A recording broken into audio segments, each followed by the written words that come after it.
Chapter 6. Murder at Cape St. Mary's. The seagull calls out, and the halyards clang, and the waves gently lap against the old sloop's hull, as lines moan and groan against the creaking dock. The little ferry's steel ramp comes down hard, and the truck roars off. Morning comes with thick grey fog to Long Island, part of the thin strip of land known as Digby Neck. But the sun won't show its face. Holdat looks out into the harbour and cooks up some eggs and hot coffee on the little stove. After breakfast, he steps on the dock and surveys the tiny Petite Passage harbour and fishing boats. He walks onto the land to explore, but there are no signs of life. Then he sees a soul moving in the distance.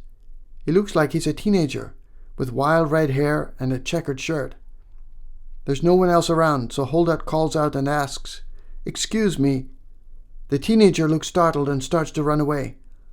Holdat calls out again, "Excuse me, is there a store around here?" The young fellow then turns and moves towards Holdat, but staggers from side to side. The fellow laughs and says nervously, "Store, yes.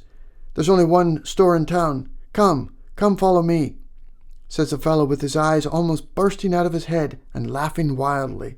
Holdat is wary. There's something not right with this boy, but he follows, a short bit along the road. "Where are you coming from, mister?" asks the lad, staggering. "I just came from Digby," says Holdat. "Where are you headed, ha-ha?" asks the fellow. "Yarmouth," says Holdat. "Yarmouth, eh? I like Yarmouth," says the fellow, pointing to an old house with a little notice in the window saying, "Open." The fellow runs up the wooden steps of the house, opens the door, and bowing his head, motions with his hand for Holdat to enter the house. Holdat goes up the steps and inside, while the fellow is giggling with glee. "You've got a customer, Maggie," says the young fellow to a woman behind the counter. "Look, mister, they've got all kinds of things here. Cookies, chocolate bars, pop, you name it," says the lad. The store is nothing more than a counter with a few bags of chips, chocolate bars, cookies, and a fridge with drinks. Holdat buys a pack of oatmeal cookies, thanks the woman, and leaves. The young fellow follows and tries to keep up with Holdat as he makes his way back to the wharf. A pickup pulls up with what looks like an angry father. "There you are. You've been drinking again, haven't you? Get in the truck, Eddie," says the older man. "Thank you for finding him, mister," says the father. They drive off, and Holdat feels some empathy for the kid. What else is there for a young person to do in a tiny harbour at the end of the world?